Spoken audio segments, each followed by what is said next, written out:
સરસ મજાની વાત કરવી છે કે આપણા રાષ્ટ્રીય શાયર કવિ મેઘાણી છે એક વખત ટ્રેનની અંદર મુસાફરી કરતા હતા.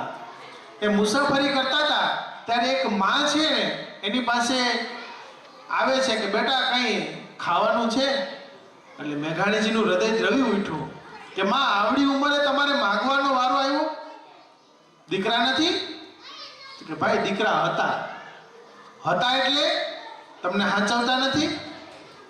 તમે નોખા થઈ ગયા છે? તો કે નહીં ભાઈ, મને હાચવી છે, પણ બે દીકરા છે ને મારા એ આઝાદીની લડતમાં કાયમ આવી ગયા, શહીદ થઈ ગયા.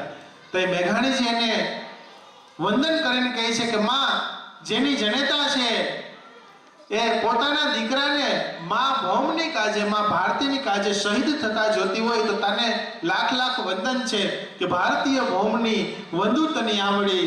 ધન્ય હો ધન્ય તું સૌરાષ્ટ્ર ધરણી, ધન્ય હો ધન્ય તું સોરઠ ધરણી.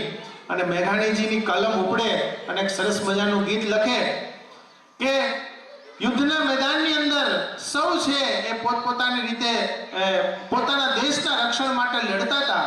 સાંજ પડે અને શહીદ થાય. એ શહીદોને ખોળામાં માથું લેવા માટે કોઈની માં આવે, કોઈની બેન આવે, કોઈની પત્ની આવે, પણ એક લાડકવાયો એવો હતો કે જેને ખોળામાં માથું લેવા કોઈ ના આવ્યું.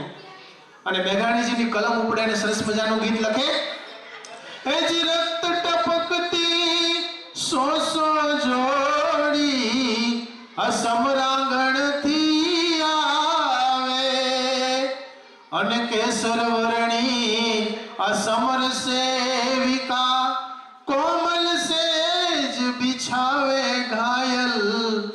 મરતા મરતા રે માતની આઝાદી ગાવે.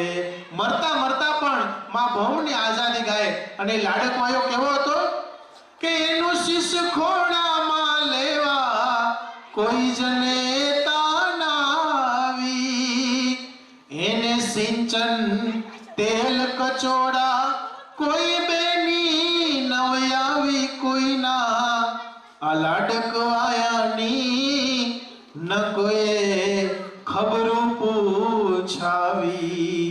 બધાયના હગાવાલા આવ્યા પણ એક લાડકવાયો એવો હતો કે એની ભાળ લેવા કોઈ ન આવ્યું. અને છેલ્લી પંક્તિમાં મેઘાણીજી શું કહે કે એની ભસ્મા કિત ભૂમિ પર તમે ચણજો આરસ ખાંભી, અને ઈ પથ્થર પર નવકો તરશો કોઈ કવિતા લાંબી લખજો. ખાખ પડી આહી કોઈના લાડકવાયાની. હે લખજો ખાખ પડી આહી કોઈના લાડકવાયાની.